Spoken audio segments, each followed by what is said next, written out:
तो ये मैं आपको दिखाना चाहता हूँ अगवानपुर के विकास की एक ऐसी जीती जागती तस्वीर जिसे देख के आप वाकई हैरान हो जाएंगे। क्या आप सोच सकते हैं कि ये प्रस्तावित आयुर्वेदिक अस्पताल है? इसको देखते ही लगता है कि जैसे कोई भैंस ढोर का तबेला है, लेकिन मैं आपको बता दूं ये अस्पताल है, वाकई अस्पताल है। ये सरकार से प्रस्तावित है और इसे पूर्व प्रधान ने प्रस्तावित कराया था। आज इसकी ये दशा मैं आपको दिखाना चाहता हूँ। जिला पंचायत उत्तर प्रदेश के मुरादाबाद की नगर पंचायत अगवानपुर में हूँ मैं।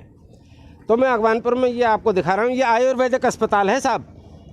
आपको शायद हंसी आ रही हो, लेकिन आप अपनी हंसी पर कंट्रोल करें। ये वाकई अस्पताल है और ये कभी पूर्व प्रधान ने इसको प्रस्ताव कराया था इसका।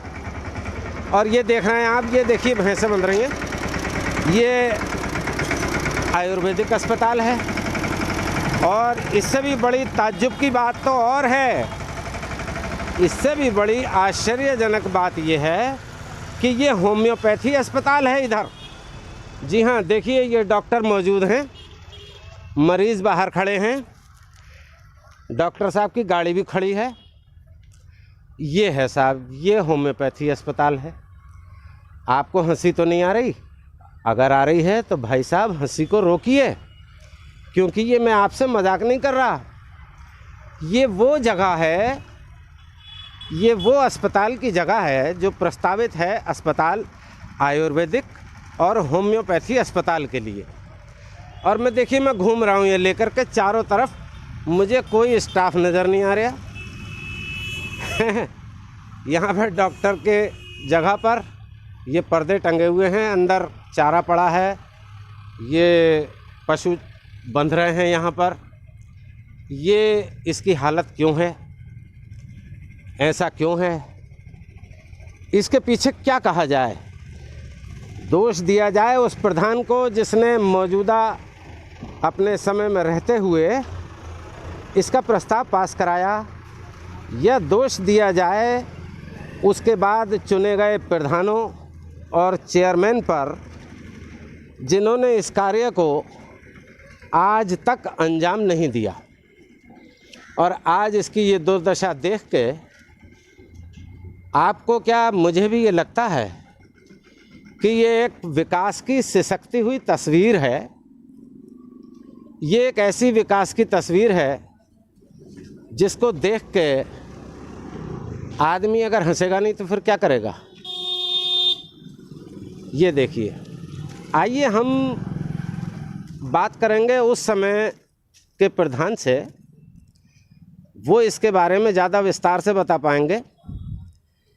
मैं तो आज आया हूँ, मैंने देखा है। मैं आईना 24 से मैंने अभी आपके समय में बना हुआ वो अस्पताल देखा जो कभी आपने पास कराया था। ठीक, कौन सा? आयुर्वेदिक अस्पताल और एक होम्योपैथी अस्पताल जो आगे पीछे बने हुए हैं। जी जी। तो उसको देख के ये लगता है कि उसके बाद की सरकारें, मेरा मकसद उसके बाद के प्रधान और चेयरमैन कई बदल चुके, उसकी आज भी यही दुर्दशा है। उसका क्या कारण हो सकता है, मैं पहले आप ही से पूछना चाहता हूँ। कि मैं आपको बता दूं कि मैंने पूछा कौन सा अस्पताल, पूछने का मकसद मेरा इसलिए था कि असल में हम लोगों को 3 अस्पताल लाए थे। अच्छा। एक हमारे यहाँ जो पशु हॉस्पिटल था वो बहुत पहले से हमने जब से होश संभाला उसको अगवानपुर देखा, लेकिन वो किन्हीं कारणों से पूर्व प्रधान के समय में शेरवा चला गया था। हालांकि वहाँ भी जो बोर्ड फ्लैक्सी थी वो अगवानपुर की थी, उसको भी लाया। इसलिए मैंने पूछा। बहरहाल होम्योपैथिक और आयुर्वेदिक 2 अस्पताल उस वक्त के प्रस्तावित हैं और जो लगभग 2014 का प्रस्ताव है, मुझे ऐसा जान है, मेरे पास रखा है अभी भी प्रस्ताव कॉपी को। और 2015 में तकरीबन इसका काम रुक गया, किस्त नहीं आई थी, पेमेंट नहीं आ पाई थी उस समय में। मैं उस टाइम लास्ट में गया भी, लेकिन मेरे बाद में जो भी प्रधान आए या चेयरमैन आए, मेरे बाद शादाब नाम से प्रधान जी रहे हैं 2 साल, उनकी माता जी रही हैं।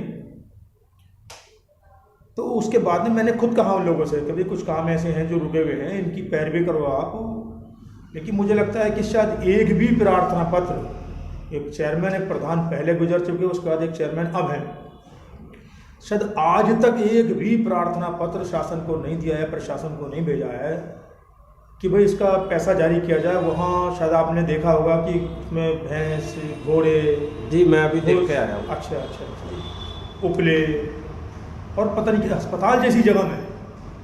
तो मुझे तो ऐसा लगता है या तो अगवानपुर का प्रशासन, जबकि अभी मैं तकरीबन 1.5 हफ्ता पहले योग मैडम के साथ वहाँ गया था और मैंने वहाँ जा कर के देखा। मैंने उनसे खुद बोला मैडम से, हमने कहा मैडम इसको दिखाइए और ये सरकारी जगह है, इसको काम के लिए जनता काम आए। यानी कि जो यहाँ की अधिशासी अधिकारी हैं जी जी, उनको आप ये जा करके दिखा चुके हैं? मौके पे दिखाया मैंने उनको जा करके। लेकिन अभी भी आप देख रहे हैं कि जो जनता का माल है वो 60,000 लोगों के माल को एक आदमी लूटने की कोशिश करता है।